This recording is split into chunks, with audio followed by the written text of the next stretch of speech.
what's up? Unfortunately for me, the Midwest doesn't really have what I would call a bagel culture, meaning I can't just go out and buy great bagels anywhere. Luckily, they're pretty easy to make at home. They don't require a stand mixer, and with a few simple pro level moves, you can make something that is as good as anything you can get in Montreal or New York City. To get started, I'm gonna grab a high-sided container and into that measure 150 grams of room temperature water and a small pinch of instant yeast, maybe a quarter of a teaspoon, then 225 grams of bread flour, and now grab a sturdy spoon and stir everything to combine. This thick paste is called a BIGA, and it's what bakers call a pre-ferment. That's when you combine a certain percentage of the flour and water from a bread dough ahead of time, so you develop tons of yeasty, boozy flavors, and in the case of a BIGA, an almost nutty flavor. Once that BIGA is all stirred up, I'm gonna pop a lid on it and let it ferment here on the counter for 12 to 24 hours. The next morning, this BIGA's gotten all gassed up and it's looking really active. Take my word for it that it also smells super sick, like in a good way. To mix the bagel dough, I'm gonna grab a medium bowl and into it measure 380 grams of warm water. Behind that, I'm gonna drop in all of my BIGA,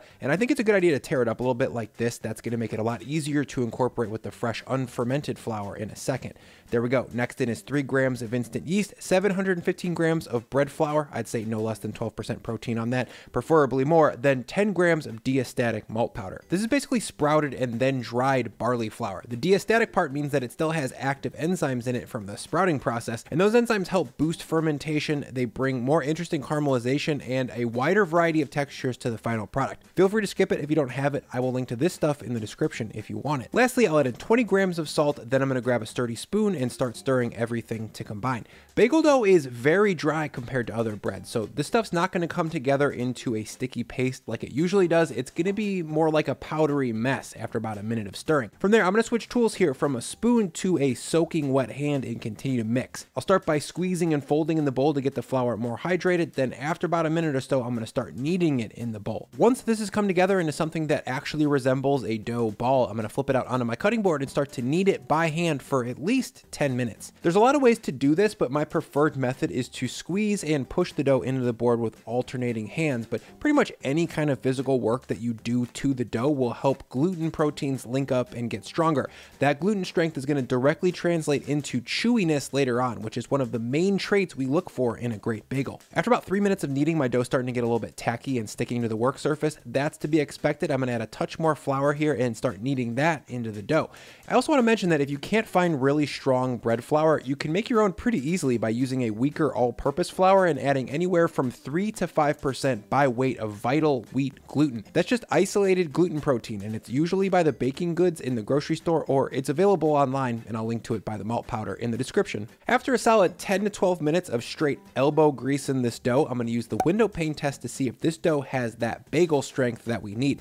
To do that, I'm gonna pull it into as thin of a sheet as it will let me before it tears. If you can see a good amount of light through the dough at this point, you're good to go. If you can't, or if your dough tears, keep on kneading. If you're wondering if you could skip this kneading and just use a stand mixer, let's cut to what happened when I used mine. The dough is so dry that it literally just ripped the bowl right off the base plate, and that is super dangerous. It was also super hard on the mixer motor as well, so I can't recommend it. Once my dough's passed the windowpane test, I'm gonna round it off briefly, then drop it into my medium bowl once again to do a brief bulk fermentation. The lid goes on and I'm gonna check back in 1 hour. 1 hour later. This dough hasn't really risen that much, and that's what I want. I've seen a lot of recipes out there that require you to double the dough in fermentation before you divide and shape it, but that method produces a lot of large gas bubbles in the dough, which is great for bread, but bad for bagels. Once I've got my dough flipped out onto my cutting board, I'm gonna use my dough scraper and divide it into 12 125 gram size pieces. Now to shape these into bagels, I'm gonna degas the dough, then fold it back towards me 3 times until it's looking like a little BB cigar. Then I'm gonna roll it out into a roughly 10-inch long tube with preferably very little tapering on the ends. Pointy ends are a little bit harder to seal up into a proper bagel shape. Once I've got 12 of these dough balls shaped into 10-inch tubes, I'm gonna grab a sheet tray and then spray that liberally with pan spray. To get these tubes shaped into a bagel shape, I'm gonna lay one end across my fingers, then wrap the tube all the way around my hand, kind of tightly. Then lay the other end on top of the first one with about 3 inches of overlap. Then I'm gonna squeeze it pretty firmly and then lay it on the table and roll it to finish sealing it up. I'll rotate it and roll it again to put pressure on any part of the seam that isn't fully sealed. Then in general, I'm gonna zhuzh it into a bit of a circle, and there we go, a hand-shaped bagel.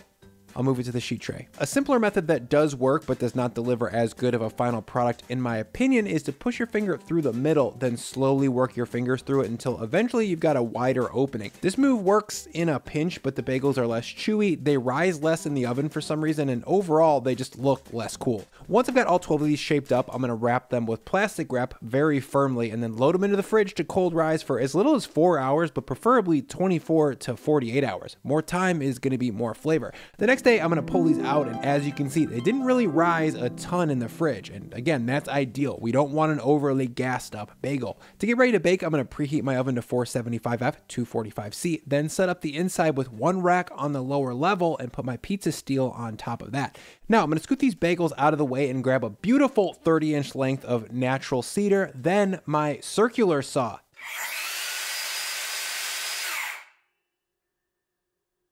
I'm making boards to bake these bagels, and you'll see what's up with them in just a second. Since my steel is 14 inches deep, I'm going to measure 13 inch down this board to make sure that it fits within the steel. Then I'm going to stripe it with my square triangle thing and then clamp it to the cutting board. From there, using my circular saw, I'm going to cut this.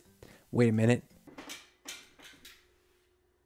That's better. Now, using my circular saw, I'm going to cut this cedar board into a 13-inch plank. Sick.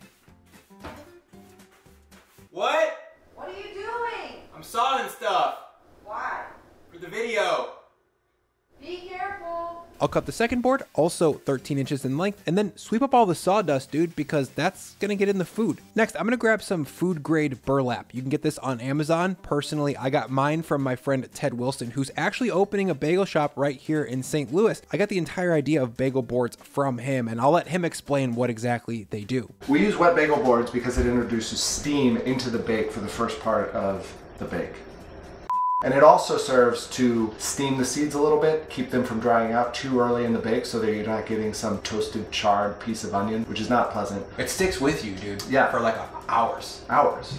And then like you burp. It's like a dairy burp mixed because of cream cheese. Ted's opening a bagel shop here in St. Louis, and it's gonna be called Union, Bagel Union. When's it gonna be open?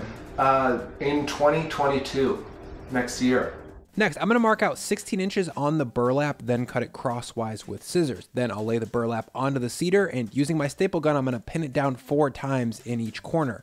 Flip it over, staple it 4 times on the bottom, trim off any excess burlap, and wow, 2 cedar bagel boards guaranteed to make dope bagels for many, many years. Before we use these though, we need to soak them in cold water so that they don't smoke when they're in a hot oven. While those soak, I wanna thank the sponsor of this video, Vessi Shoes. A few months ago, I replaced my very uncool, very smelly kitchen clogs with Vessi weekend sneakers. Since then, they've been my everyday wear when running around town shopping for produce and for filming videos. When I'm filming for like 6 or 7 hours at a time, the hard wood that I stand on is actually super hard on my back and feet, and these shoes have been a total game changer. Seriously, they are super comfortable and they're waterproof, so when I inevitably get food all over them, I can literally wash them like a dish in my sink and then wear them right away. Seriously, they are 100% waterproof. It's insane. Look at my sock. It's still totally dry. That's thanks to their technology called Dymatex. It keeps your feet cool in the summer, warm in the winter, and dry all year. So to see if Vessi is a good fit for your new everyday wear, check them out by using the link in my description and use code Brian at checkout to get 25% off your first pair. These shoes are seriously comfortable, and I do wear them when I'm filming all of these videos and when I'm running around town. So the link is in my description. Use code Brian. That's 25% off your first pair.